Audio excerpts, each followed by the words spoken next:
Bonjour à tous, merci d'être là encore à cette heure-ci avancée du salon.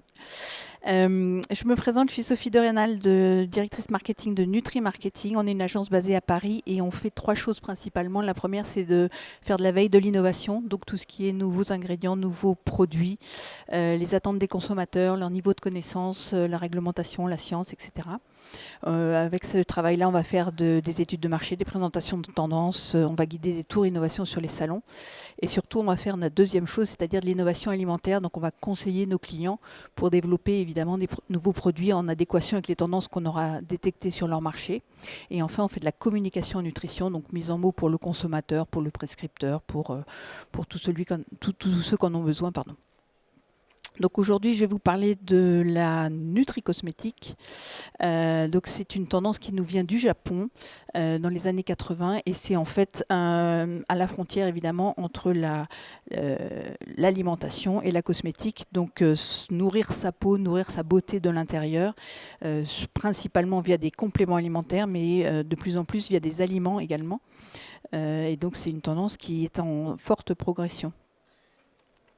Tout d'abord, rappeler un contexte réglementaire européen avec sur le règlement 1924-2006 qui nous laisse des allégations sur tout ce qui est la peau, les ongles, les cheveux, autour des vitamines donc B8, B3, B2, A, C, l'iode, le cuivre, le zinc par exemple, qui ont chacun de ces nutriments porte une allégation sur la beauté. Vous avez également aussi les vitamines A, C et E, le sélénium, le zinc, le manganèse, le cuivre, qui sont sur les défenses, protection des cellules donc contre tout ce qui est oxydant. Donc voilà, des vitamines, des minéraux antioxydants. Et donc là encore, on peut faire des allégations sur des produits. Je vous ai mis quelques exemples ici de produits beauté, donc que ce soit des gummies, des gélules, des capsules. Tout ce qui peut être complément alimentaire, effectivement, avec des vitamines qui vont pouvoir porter des allégations, alors que beaucoup de produits, on va le voir, contiennent par exemple du collagène, parce que le consommateur sait que le collagène égale beauté, mais le collagène en lui-même n'a pas forcément d'allégation au niveau strict du règlement européen. Toujours dans ce contexte réglementaire européen, on a toutes les allégations qui ont été déposées en 2008 sur tous les extraits botaniques et qui n'ont pas encore été évalués par les experts de l'EFSA. Donc on n'a pas encore de liste positive, contrairement à tout ce qui est vitamines, minéraux, etc. Et donc pour l'instant, il y a une espèce de flou juridique qui nous permet d'utiliser toutes les allégations qui ont été déposées. Il y en a 2078. Donc aujourd'hui, après, vous avez quelques réglementations nationales. Par exemple, chez nous, en France, on a un arrêté plantes qui nous dit quelles plantes sont autorisées dans les compléments alimentaires et quelles sont leurs conditions d'emploi. Mais vous avez donc des plantes qui ont déposé une demande d'allégation et qui, pour l'instant, on peut les utiliser aujourd'hui. Donc en 2021, on a la Commission des affaires européennes du Sénat qui a demandé à ce que l'EFSA justement fasse cette évaluation scientifique. Mais pour l'instant, on n'a rien, donc on peut continuer à les utiliser. Alors au niveau du marché, on a un marché de la nutri-cosmétique au niveau mondial qui est à 5,1 milliards de dollars, enfin qui était en 2020. Ça devrait atteindre 8,3 milliards en 2027, donc c'est 7,4% de progression moyenne par an en moyenne. Bien sûr, la peau, tout ce qui concerne la peau, c'est presque la moitié du marché. Et puis, on a les choses autour des cheveux, donc anti-chutre, fortifiant ou le solaire. La protection contre le solaire, c'est 10% du marché. Au niveau géographique, l'Asie représente plus de 40% du marché. Donc évidemment, c'est un très fort développement là-bas. Tout ce qui est pour le soin de la peau, et notamment avec des petits shots, par exemple,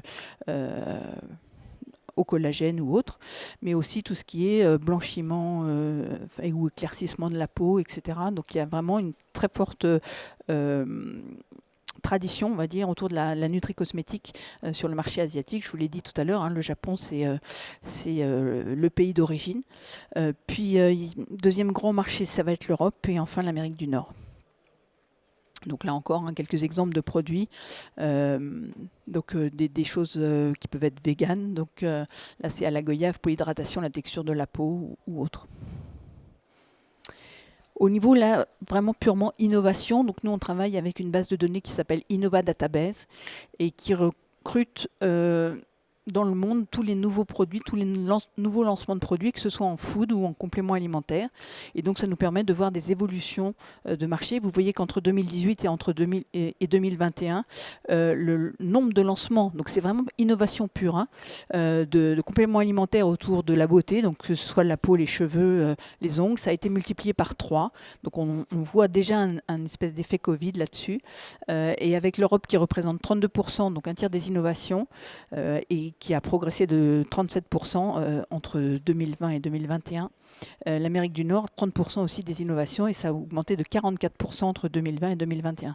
Donc il y a vraiment eu un effet Covid et un développement, une demande des consommateurs pour des compléments alimentaires à visée beauté.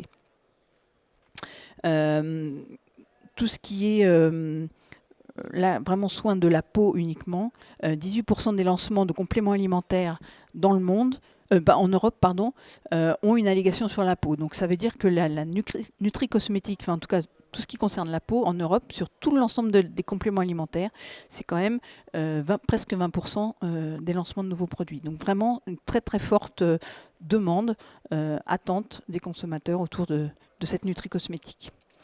Je vous l'ai dit tout à l'heure, c'est bien sûr des compléments alimentaires, la nutri-cosmétique, mais c'est aussi des aliments.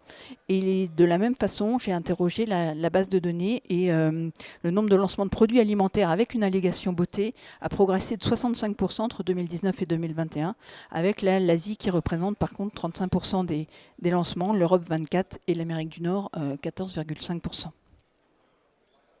Donc quelques exemples de produits, hein. Ça peut être des boissons aloe vera avec collagène et des vitamines B3, B5, B6. Là du coup pour avoir l'allégation, des boissons, donc c'est beaucoup hein, du collagène, on le verra, des boissons, des shots, ça peut être du thé, ça peut être des choses comme ça, des infusions. Si on regarde le marché purement français, au niveau des compléments alimentaires qui ciblent la beauté, c'est 105 millions d'euros en 2020, la plupart étant vendus en pharmacie,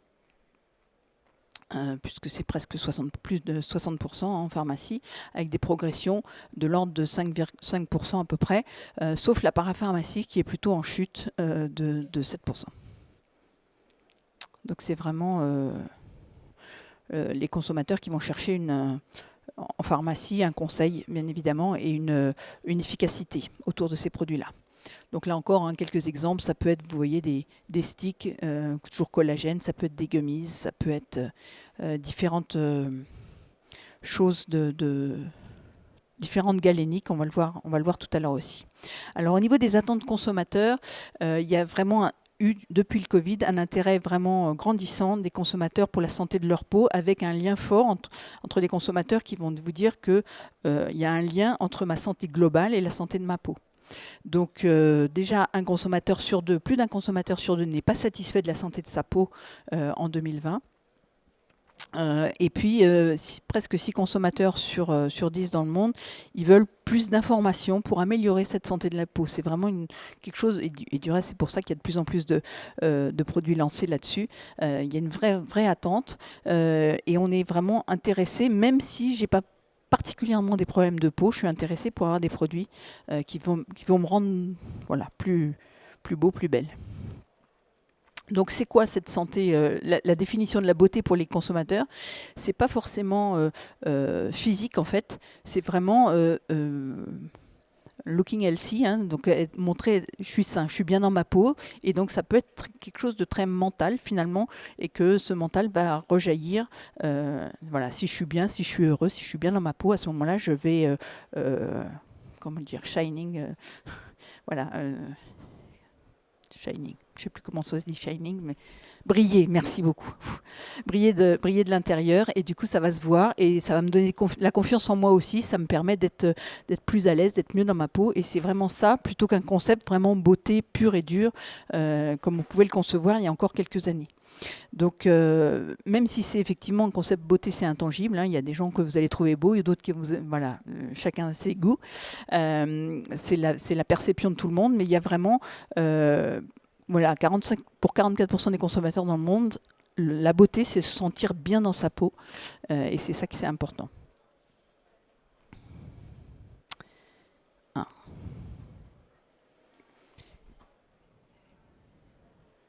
Je ne sais pas ce que c'est ça. Bon. Voilà. Donc, je vous le disais, se sentir bien dans sa peau, 2 tiers des consommateurs, ils font un lien entre la santé générale et la santé de leur peau. Et on est vraiment dans un stade où on passe de... Jusque-là, on voulait ne pas vieillir, et aujourd'hui, on veut mieux vieillir, bien vieillir. Donc c'est vraiment un changement, c'est-à-dire qu'on accepte enfin qu'on va vieillir, et on veut pas... Donc c'est plus de la chirurgie esthétique, c'est plus tout ça, c'est vraiment vieillir alors, en meilleure santé bien sûr, mais surtout voilà, on assume son âge, on assume sa peau, on assume ses rides, et donc c'est une santé intérieure qui va se voir de l'extérieur, et là encore, être bien dans sa tête, c'est important.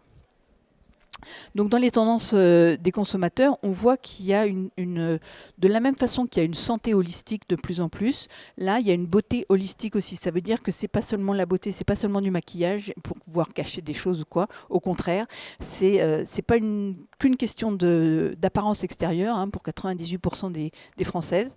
C'est vraiment être une confiance en soi, un mode de vie sain, l'acceptation de ses propres imperfections aussi. Et ça, c'est un vrai changement par rapport à avant le Covid.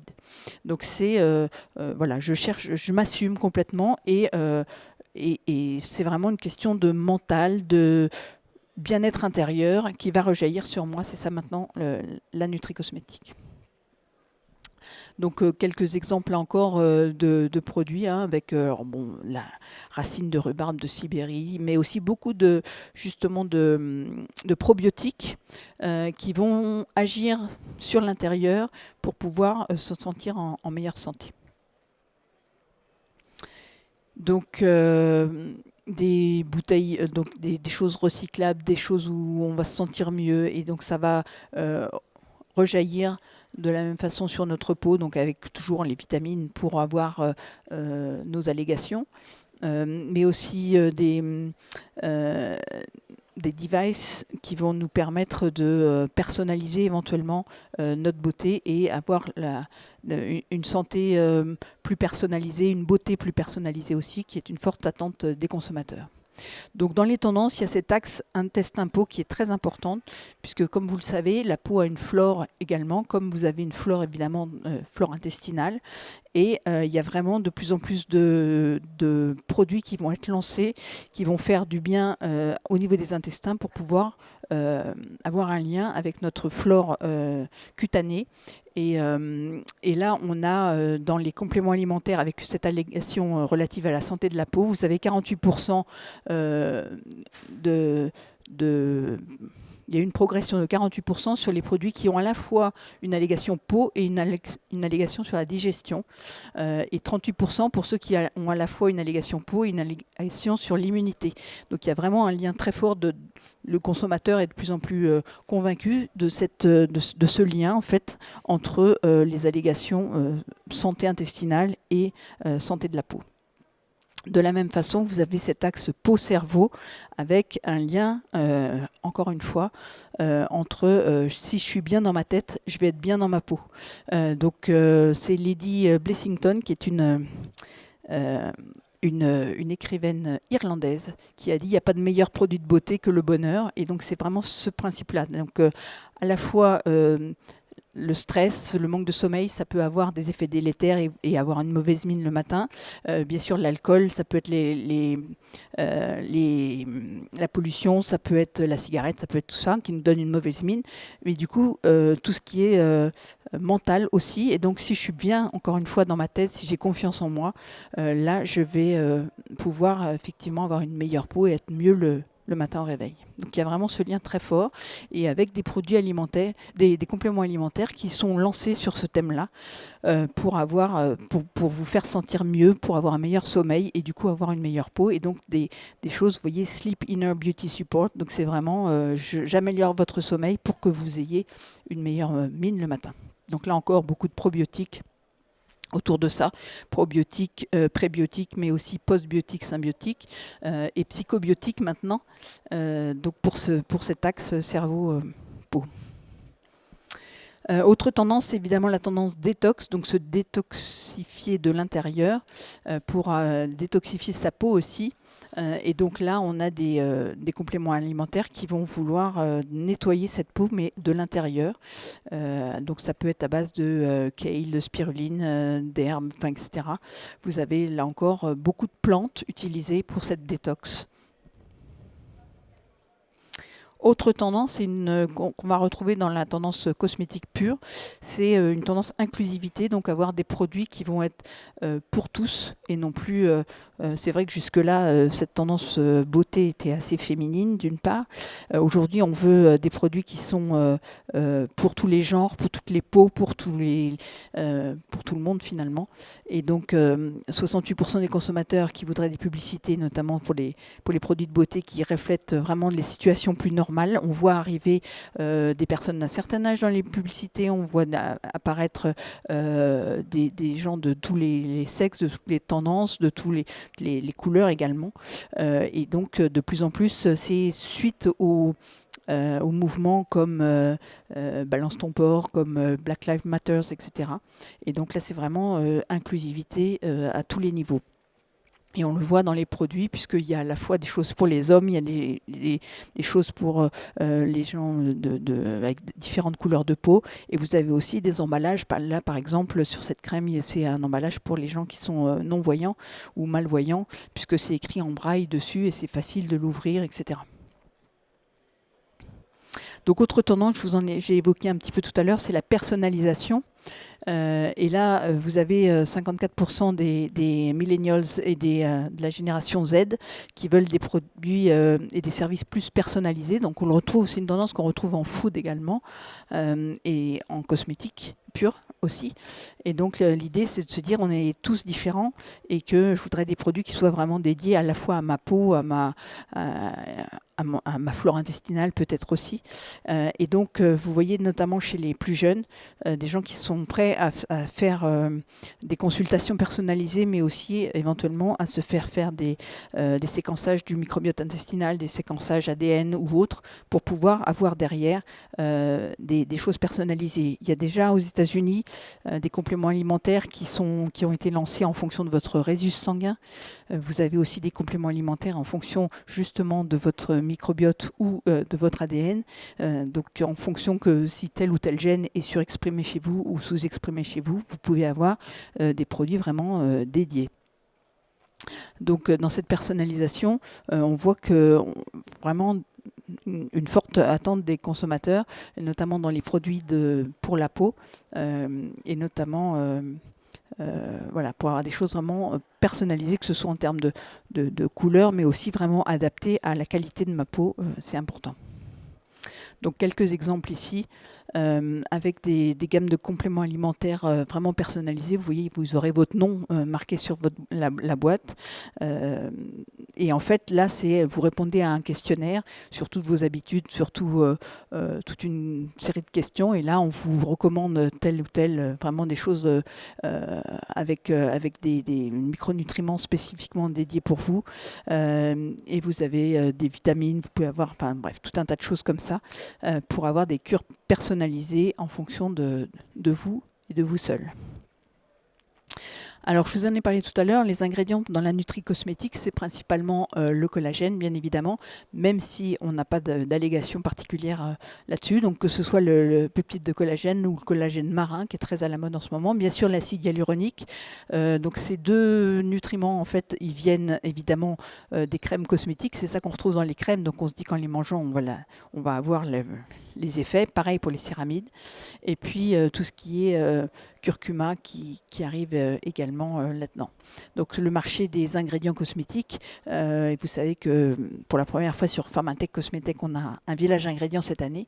Il a atteint donc 2,4 milliards de dollars en 2020 et il devrait atteindre 3,7 en 2026. Donc quelques innovations dans les produits nutri-cosmétiques avec des cures d'antioxydants, des choses avec des choses in and out qui font voilà, des gammes complémentaires par exemple. Des éclats de perles, trésors de perles, donc c'est de la poudre de perles qui vont être utilisées pour vous faire briller de l'intérieur. Des soins cosmétiques à boire, des choses à la kératine pour les cheveux. Dans les nouvelles galéniques, je vous l'ai évoqué tout à l'heure, les gummies sont très à la mode en ce moment, ça fait une bonne façon de se faire plaisir. Le in and out, donc avoir à la fois des crèmes et à la fois des choses à boire pour faire quelque chose qui va marcher en synergie pour votre peau ou pour vos cheveux. En Asie, beaucoup de beauty shots, avec, là encore, ça peut être du collagène, acide hyaluronique, des vitamines, des minéraux, mais ça peut être du coenzyme Q10, là encore un ingrédient très utilisé. Et ça, c'est vraiment une tendance très, très forte qu'on voit arriver chez nous. Alors, je ne sais pas si vous vous en souvenez, Danone avait essayé ça avec SN6 il y a bien 10-12 ans, avec un yaourt, de l'huile de bourrache et de la vitamine, et donc pour remplacer le geste beauté du matin. Donc c'était peut-être un peu en avance par rapport à la tendance, puisque ça n'a pas fonctionné. Mais aujourd'hui, il y a vraiment une attente forte des consommateurs.